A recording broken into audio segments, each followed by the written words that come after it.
आदेश बांदेकर आपणा सगळ्यांचं मनापासून स्वागत करतो। सालवड या परिसरात आहोत। आज ज्या वहिनींना भेटणार नाव आहे कविता उमेश राऊत। नणंदबाई जे आव्हान देणार आहेत अजिता विलास राऊत आणि जाऊबाई आहेत बबिता मनीष राऊत। आणि आजच्या भागात काय घडणार ते बघणार आहोत।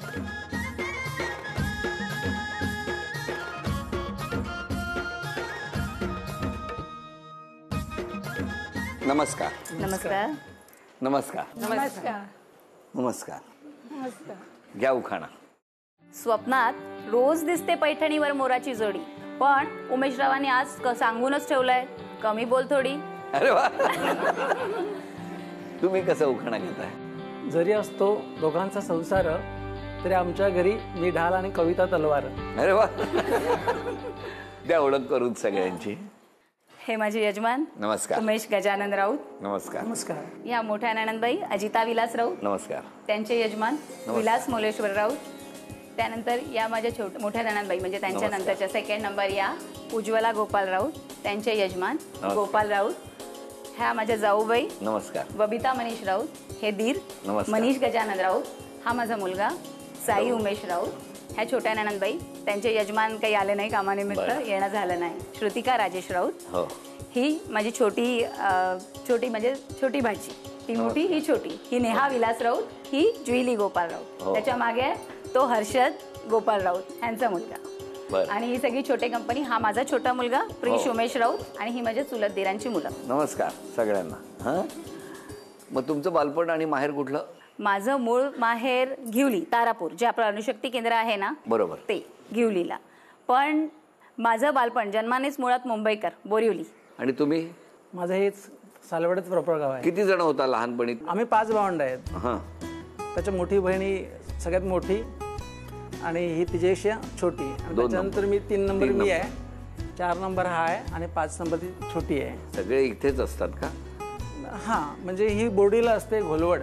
बरं, चिकू आणि ती पालघरला असते। तिचे मिस्टर लॉयर वकील आहेत, भाऊ व्यवसाय करतो, मी स्वतः व्यवसाय करतो। बरं, तुम्ही मग तुमचे आई बाबा वगैरे सगळे किती जणांचं कुटुंब? माझे आई वडील, मी, माझी एक लहान बहीण आणि माझा भाऊ, 5 जणांचं कुटुंब। लहानपणापासून तिकडे? बोरिवली, आजही आई वडील बोरिवलीत राहतात, भाऊ कांदिवलीमध्ये राहतो, बहीणही बोरिवलीमध्ये राहते, मीच फक्त इकडे। मग कसं काय तुम्हीच इकडे का आला? माझ्या वडिलांचा एक छोटासा वर्कशॉप आहे आणि तोच वाढवायचा, आणि इथे इंडस्ट्री असल्यामुळे त्यांनी विचार केला चला आपल्याला इथे जवळ काम मिळेल, तर त्यांनी इथे एक छोटासा वर्कशॉप त्यांचं भाड्याने घेऊन चालू केला होता। आणि मला नंतर कळल्या या गोष्टी काही त्यातल्या, की माझ्या या नणंदबाईंनी म्हणजे मला एकदा इथे मी बघत होते, लहानपणापासून घरची जबाबदारी होती ती मी पार पाडत होती, मधून मी यायचे, तर त्यांनी माझ्या वडिलांना विचारलं होतं, प्रस्ताव ठेवला होता की बघा तुमची मुलगी माझ्या भावाला द्या। त्यावेळेला घरच्या जबाबदाऱ्या असल्यामुळे ते मला असं एक ठरवलेलं होतं की नाही, हे एवढं पूर्ण झाल्याशिवाय लग्न करायचं नाही। बरोबर आहे। मग नाही सांगितलं, पण 1 वर्षांनी माहित नाही मला, मी एकदा येऊन गेले आणि त्याच्यानंतर मीच त्यांना फोन केला की तुम्ही असं मागे विचारलं होतं की लग्नासंबंधी, तर बघूया आपण भेटून। तर म्हणाले ठीक आहे भेटूया। यांना भेटलात कधी मग पहिल्यांदा? पहिल्यांदा भेटलो विरार स्टेशनला। पण विरार स्टेशनला भेटायला बोलवल्यावर आधीच पहिल्याच दिवशी 4 तास लेट। तुम्ही 4 तास विरार? मी 4 नाही 6 तास वाट बघितलेली आहे। त्याला कारण काय होतं सर, की गावामध्ये अशी चर्चा व्हायची की मुंबईच्या मुली गावाला राहत नाही, तर मी पण बघत होतो 4 तास 5 तास वाट बघून की माझी वाट बघते का, राहू शकते का, परीक्षा मी 6 तासांनी यायची। हा, त्यावेळेला आपण शांत असायचं? हो, त्यावेळी शांत असायचे, आता असतं तर नाही। त्यावेळी शांत, लग्नाच्या आधी एकदम शांत। तो सगळा बदला आता। फायनली होकार कसा झाला? पहिल्या दिवशी ह्याला भेटले, त्यावेळेला पहिल्यांदाच विरारला साईबाबांच्या मंदिरात गेले आणि ह्याला भेटायला आले, आणि तिथे बाबांनीच मला वाटतं ते काहीतरी, कारण हा एकदम असीम भक्त आहे, बाबांची विशेष कृपा आहे याच्यावर, तर त्यांनी बाबांनीच ती एक बुद्धी दिली असेल की भेटा। आणि याच दिवशी, कारण माझ्या मते त्याने ना ते साई भक्त असल्यामुळेच सुरुवातीलाच 5 तास म्हणजे श्रद्धा आणि सबुरी श्रद्धा आणि सबुरी दोघी आहेत। अरे हो, या दोघींची नावं श्रद्धा सबुरी ट्विन्स आहेत। अरे वा, तुझं नाव काय? माझं नाव सबुरी चेतन राऊत आहे। कितवीत आहेस? 5वीत। तुला मस्ती करायला आवडते? हो, कधी कधी। कधी कधी म्हणजे कधी? जर श्रद्धानी मारलं वगैरे तेव्हा। मग श्रद्धा मारते तुला? हा। आणि तू सबुरीने घेते? श्रद्धा तू का ग सबुरीला मारते? मी मारत नाही, ती मला चिडवते. मग तिने चिडवलं की तू काय करते? मी तिला मारते. शाळेतल्या डब्यामध्ये रोज काय दिलेलं आवडेल? चपाती आणि भाजी. कुठली भाजी आवडते? मुगाची. बरं बरं. या कोण तुझ्या?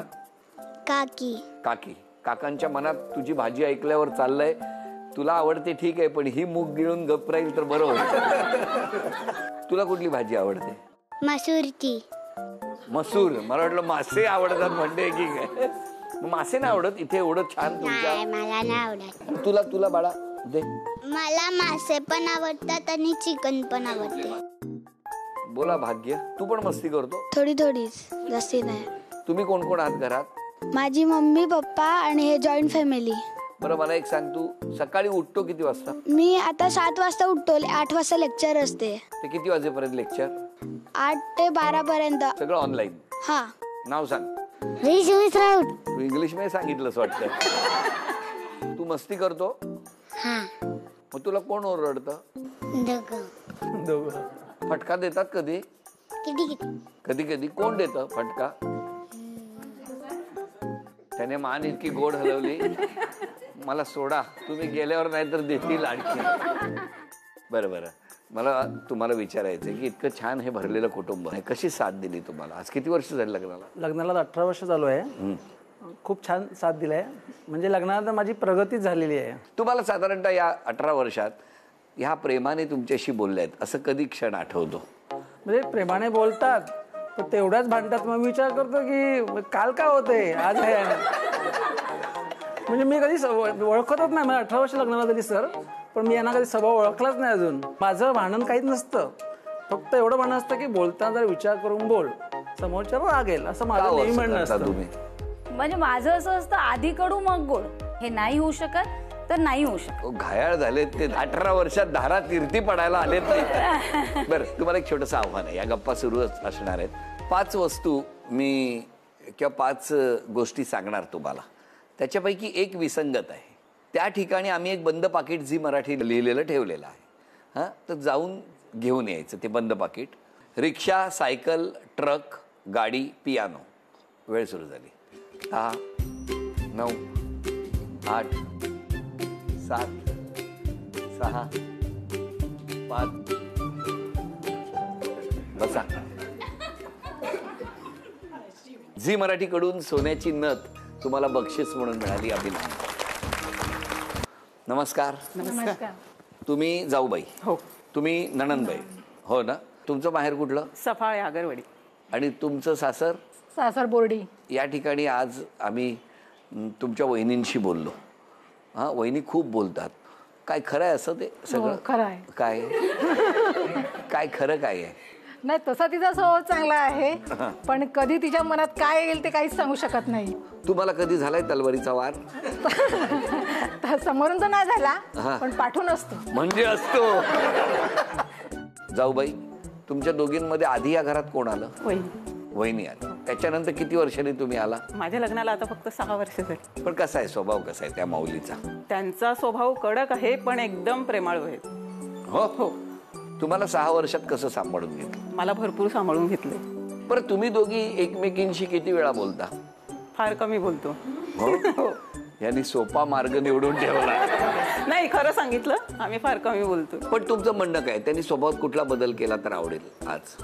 मला आता वाटते तिने थोडंसं म्हणजे राग येतो पटकन वगैरे असं कुठल्या गोष्टी सांगितलेल्या, तो थोडा एक राग कमी करायला पाहिजे. कसं करता येईल? काय केलं तर राग कमी होईल? ते आमच्याशी तिचं काय एवढं भांडण वगैरे होत नाही. म्हणजे भावाशी होतं तेव्हा मग आम्हाला वाईट वाटतं. काय भावाची केवढी काळजी आहे. बर, आता तुमच्या दोघींना कोण जिंकवून पैठणीच्या खेळात पाठवणार ते मला बघायचं आहे.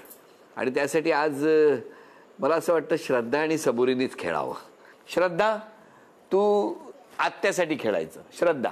आणि सबुरी कोणासाठी खेळणार? काकी. चला. आणि या दोघींमध्ये ज्या जिंकणार त्या ज्यांचं प्रतिनिधित्व करतायत त्या पुढच्या खेळात जाणार. तर आता बघा, तुमच्या दोघींवर ह्यांच्यापैकी कोणाला पाठवायचं ते ठरवून ठेवा. बघूया काय होणार या खेळात. आत्याने सांगितलंय श्रद्धा. हा, बघूया कोण जिंकणार आणि पुढच्या खेळात जाणार. घट आहे. हा घट. तुम्हाला दिलेली ज्या वस्तू आहेत पिवळ्या रंगाच्या, त्या पुढच्या खेळात जाणार. तर आता बघा, तुमच्या दोघींवर ह्यांच्यापैकी कोणाला पाठवायचं ते ठरवून ठेवा. बघूया कोण जिंकणार आणि पुढच्या खेळात जाणार. घट आहे. हा घट. तुम्हाला दिलेली ज्या वस्तू आहेत पिवळ्या रंगाच्या, त्या अचूक त्या घटामध्ये जाऊन थांबल्या पाहिजेत. 10 संधी मिळणार दोघींनाही. या दोघींमध्ये ज्यांची सर्वाधिक गुणसंख्या ती माऊली पुढच्या खेळात. चल सबुरी टाक. 1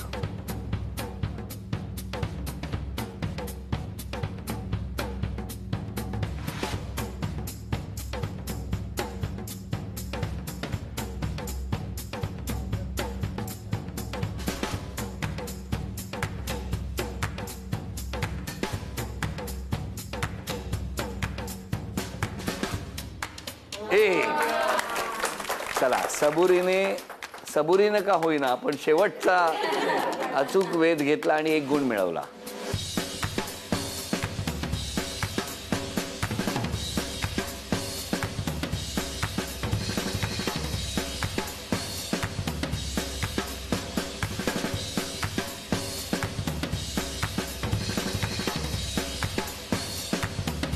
या 2 मध्ये संधी आहे. हा, अभिनंदन.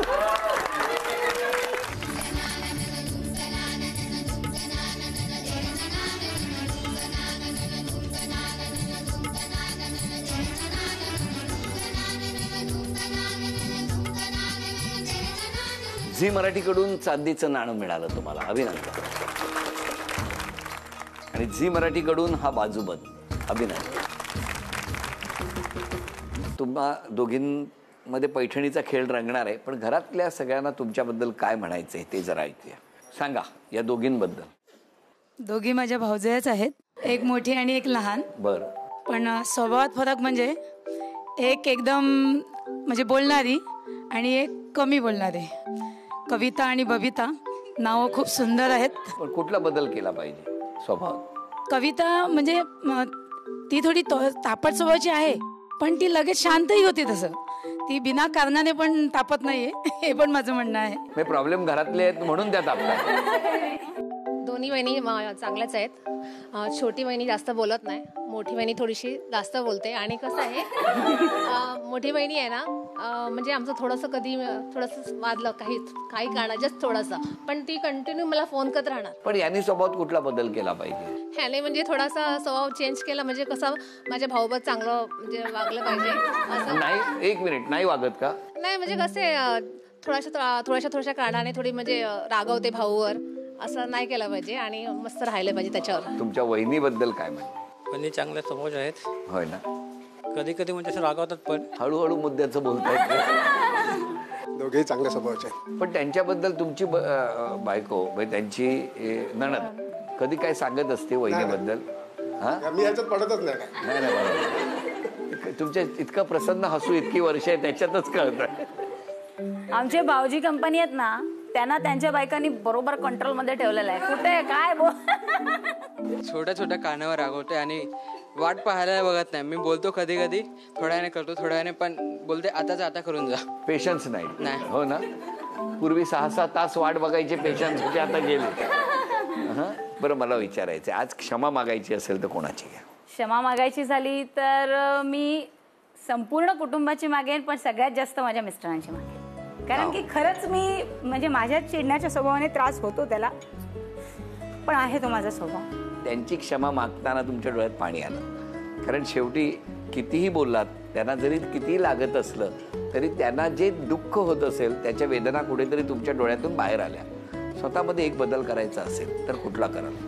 हा, जे मी इमिडिएटली रिॲक्ट होते ना, ते मला स्वतःला पण वाटतं. एक मी आता शिकले की राग मारी तो राज्य करी. राग मारी तो राज्य करी हे 18 वर्षानंतर एवढं वाक्य जरी तोंडात आलं तरी देवा, आजचा हा कार्यक्रम त्यासाठी मला यायला लागलं. तुमच्यामध्ये आज क्षमा मागायची असेल तर कोणाची? जास्त मी मिस्टरांची मागेल. मी थोड्या कारणावरून राग येते मला. आणि तुम्ही स्वतःच्या स्वभावात एक बदल करायचा असेल तर? माझा रागीटपणा कमी कर. बरं, तुम्हाला विचारतो, आज क्षमा मागायची असेल तर कोणाची? क्षमा मागितली मी तशी सगळ्यांचीच मागेल. की बहिणींना काय वाटतं की मी बायकोची बाजू घेतो, बायकोला वाटतं मी बहिणींची घेतो, तर मलाच कळत नाही मी कोणाची बाजू घेतोय. माझा स्वभाव असा आहे की माझ्या फॅमिलीमध्ये कोणाला नखाला जरी असं खरूच म्हणतात थोडंसं लागलं ते मला खूप त्रास होतोय. उमेशजी, तुम्ही आहात तसेच राहा. ही माऊली आजपासून रागावर नियंत्रण ठेवणार आहे. सगळ्यांच्या एकमेकांच्या सुखामध्ये दुःखामध्ये तुम्ही सगळे सोबत असता, पण कुणाचंच मन दुखावणार नाही याची काळजी थोडीशी घेतली तर या घरातला आनंद आहे त्याच्या 1000 पटीने वाढेल. तेव्हा तुमच्या सगळ्या कुटुंबाला शुभेच्छा. माऊली तुम्हाला शुभेच्छा. कोण पैठणी जिंकणार बघूया. आत्ता हा पैठणीचा खेळ. हे अक्रोड आहेत, तर आत्ता एका वेळेला एक तो काठीने उचलायचा आणि समोर असलेल्या बाउलमध्ये गोळा करायचा. 1 मिनिटामध्ये सर्वात जास्त अक्रोड जे कोणी गोळा करणार ते आजच्या भागातले विजेते ठरणार, ज्यांना मिळणार आहे पैठणी. 1 2 3.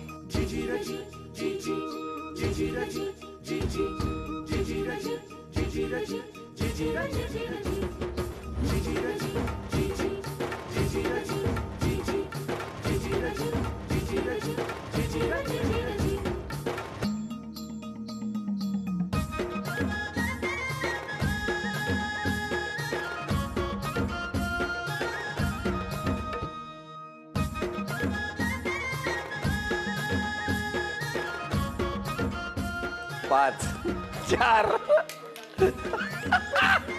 3 2 1.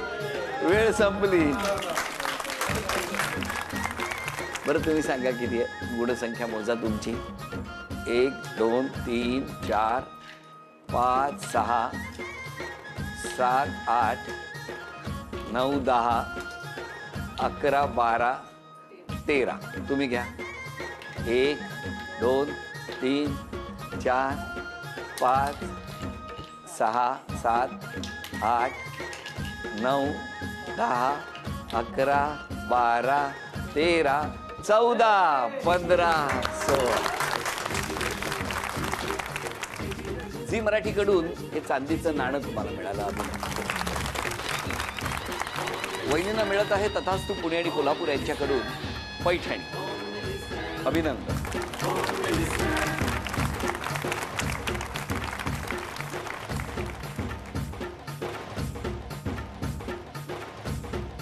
या संपूर्ण कुटुंबाला शुभेच्छा देऊन उद्यापासून राग कमी होणार असा शब्द दिलेला आहे. तेव्हा आजचा भाग इथेच संपतो आहे. पुन्हा भेटूया अशीच एक पैठणी घेऊन होम मिनिस्टरच्या पुढच्या भागात.